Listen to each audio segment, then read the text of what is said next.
ദൈവത്തെ ദർശിച്ചവരാണ് വിശുദ്ധർ. ആ വിശുദ്ധരോടൊപ്പം മാലാഖമാരുമായി സ്വർഗീയ ആനന്ദത്തിൽ ആയിരിക്കുന്ന ഞങ്ങളുടെ വാത്സല്യനിധിയായ അമ്മ ത്രേസ്യാളിൻ്റെയും പ്രിയ സഹോദരങ്ങളായ മണിദാസിൻ്റെയും ബ്രൈറ്റിൻ്റെയും പാവന സ്മരണയ്ക്ക് മുൻപിൽ ബ്രൈറ്റ് ഗ്രൂപ്പ് ഓഫ് അക്കാഡമീസ് പ്രാർത്ഥനാപൂർവം സമർപ്പിക്കുന്നു ഇന്നത്തെ വിശുദ്ധർ. അവതരണം അനിൽ കുഴിഞ്ഞകാല.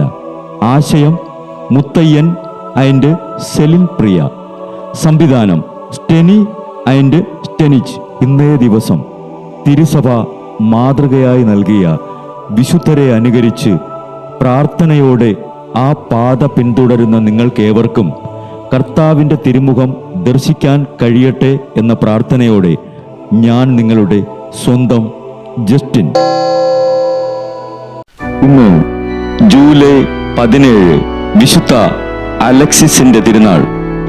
5-ാം ശതാബ്ദത്തിൽ ജീവിച്ചിരുന്ന ഒരു റോമൻ സെനറ്റർ എബുഫേവിയന്റെ ഏകപുത്രനാണ് അലക്സിസ്. ദാനധർമ്മങ്ങൾ സ്വർഗത്തിൽ നിക്ഷേപിക്കുന്ന തുകകളാണെന്നായിരുന്നു ബാലനായ അലക്സിന്റെ ബോധം. തൻ്റെ പക്കൽ നിന്നും ധർമ്മം സ്വീകരിച്ചിരുന്നവരെ തൻ്റെ ഉപകാരികളെപ്പോലെ കരുതി അലക്സിസ് ബഹുമാനിച്ചിരുന്നു. ജീവിത സുഖങ്ങളും ബഹുമാനങ്ങളും തൻ്റെ ഹൃദയത്തെ ദൈവത്തിൽ നിന്ന് അകറ്റുമെന്ന് വിചാരിച്ച് വിവാഹ ദിവസം രാത്രി വൈവാഹിക സന്തോഷങ്ങൾ ആസ്വദിക്കാതെ ഭാര്യയോട് യാത്ര പറഞ്ഞ് വിദൂര ദേശത്തേക്ക് പുറപ്പെട്ടു.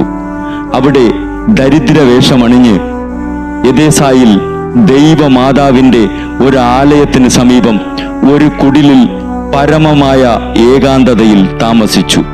താമസിയാതെ അദ്ദേഹം ഒരു കുലീന കുടുംബജാതനാണെന്ന് ജനങ്ങൾ മനസ്സിലാക്കിയതും സ്വഭവനത്തിലേക്ക് മടങ്ങി. ആ മാളികയുടെ ഒരു മൂലയിൽ ദരിദ്ര ഭിക്ഷുവായി ഭൃത്യരുടെ നിന്ദകൾ സ്വീകരിച്ചും തന്നെ പ്രതി കരയുന്ന ഭാര്യ അഗ്ലയ്ക്കും അരികിലായി 17 കൊല്ലം ജീവിച്ചു. മാതാപിതാക്കൾ അശ്രദ്ധമായി കരുതി സംരക്ഷിച്ചിരുന്ന ഭിക്ഷു മകനാണെന്ന് ക്രൂരമായ രക്തസാക്ഷിത്വത്തിന് ശേഷമേ മനസ്സിലാക്കാൻ മാതാപിതാക്കൾക്ക് കഴിഞ്ഞുള്ളൂ. മാർ അല്ലേശു പാന വഴി കേരളീയർക്കും ഈ വിശുദ്ധൻ സുപരിചിതനാണ്. വിശുദ്ധ അലക്സിസെ, ഞങ്ങളും ലോക സൗഭാഗ്യങ്ങൾ ത്യജിക്കാൻ വേണ്ടി ഞങ്ങൾക്കു വേണ്ടി പ്രാർത്ഥിക്കണമേ.